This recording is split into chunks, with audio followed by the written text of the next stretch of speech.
Assalamualaikum warahmatullahi wabarakatuh. Kami dari kelompok 6 akan mempresentasikan mengenai reksadana syariah. Pertama-tama saya akan menjelaskan mengenai pengertian reksadana syariah. Reksadana syariah adalah reksadana yang beroperasi menurut ketentuan dan prinsip syariat Islam, baik dalam bentuk akad antara pemodal sebagai pemilik harta dengan manajer investasi sebagai wakil sahib almal maupun antara manajer investasi sebagai wakil sahib almal dengan pengguna investasi. Yang kedua, saya akan menjelaskan bagaimana memilih reksadana syariah. Yang ada dua aspek yang dapat dilihat. Yang pertama aspek keuangan, yang kedua aspek non keuangan. Aspek keuangan terdiri dari manajer investasi dan rata-rata hasil investasi sebelumnya, dan dari aspek non keuangan yaitu kemudahan proses transaksi, kesepakatan proses reksadana, dan jaminan pembelian kembali atau penjualan. Selanjutnya ialah pengelola reksadana syariah. Pengelolaan reksadana dilakukan oleh perusahaan yang telah mendapatkan izin dari Bapepam sebagai manajer investasi. Perusahaan pengelola reksadana dapat berupa yang pertama, perusahaan efek di mana umumnya berbentuk divisi tersendiri atau PT yang khusus menangani reksadana. Selain dua divisi yang lain yakni perantara pedagang efek, broker dealer, dan penjamin emisi underwrite. Yang kedua, perusahaan secara khusus bergerak sebagai perusahaan manajemen investasi atau PMI atau Investment Management Company atau manajer investasi. Selanjutnya ialah sifat-sifat reksadana. Reksadana memiliki beberapa sifat yang tidak bisa dipisahkan. Sifat-sifat tersebut adalah yang pertama, reksadana tertutup, yaitu reksadana yang tidak dapat membeli saham-saham yang telah dijual kepada pemodal. Yang kedua, reksadana terbuka, yaitu reksadana yang menawarkan dan membeli saham-sahamnya dari pemodal sampai sejumlah modal yang sudah dikeluarkan. Yang selanjutnya yaitu bentuk-bentuk reksadana. Bentuk-bentuk reksadana dibagi menjadi dua, yaitu reksadana berbentuk persero atau corporative type. Dalam bentuk ini, perusahaan penerbit reksadana menghimpun dana dengan menjual saham dan selanjutnya dana dari hasil penjualan tersebut diinvestasikan pada berbagai jenis efek yang diperdagangkan di pasar uang. Yang kedua, reksadana berbentuk kontrak investasi kolektif atau kontraktual type. Reksadana ini merupakan kontrak antara manajer investasi dengan bank kustodian yang mengikat pemegang unit penyerta, di mana manajer investasi diberi wewenang untuk mengelola portofolio investasi kolektif dan bank kustodian diberi wewenang untuk melaksanakan penitipan kolektif. Yang selanjutnya, jenis reksadana berdasarkan portofolio.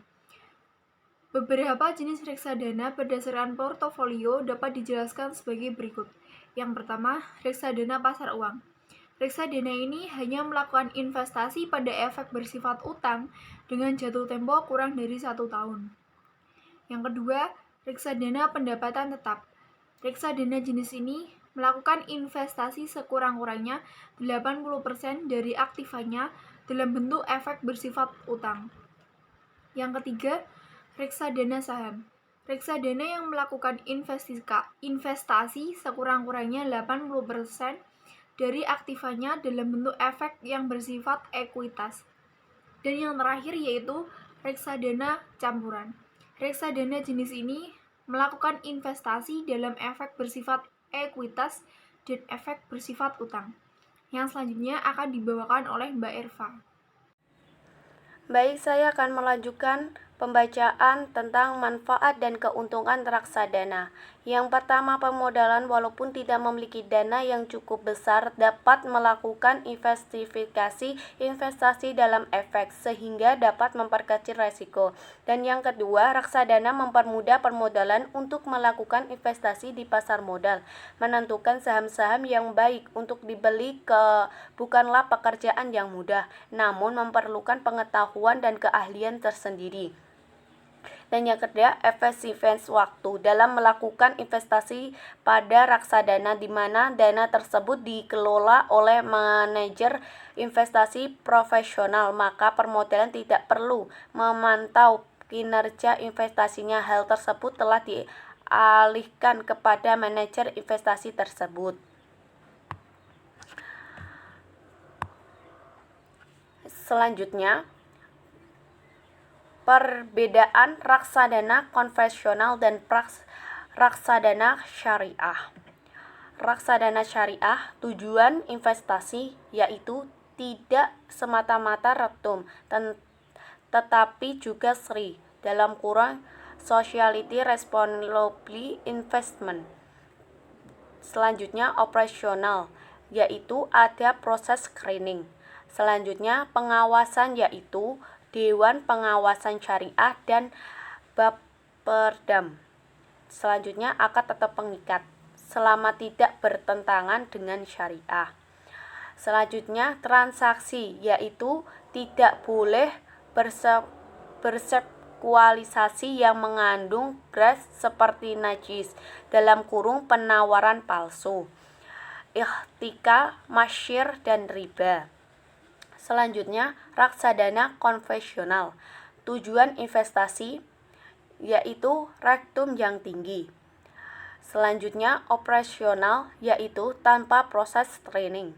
Selanjutnya, pengawasan hanya Baperdam. Selanjutnya, akad atau pengikat, yaitu menandakan kesepakatan tanpa ada aturan halal dan haram. Selanjutnya, transaksi, yaitu selama transaksinya bisa memberikan keuntungan. Cukup sekian dari kelompok kami. Wassalamualaikum warahmatullahi wabarakatuh.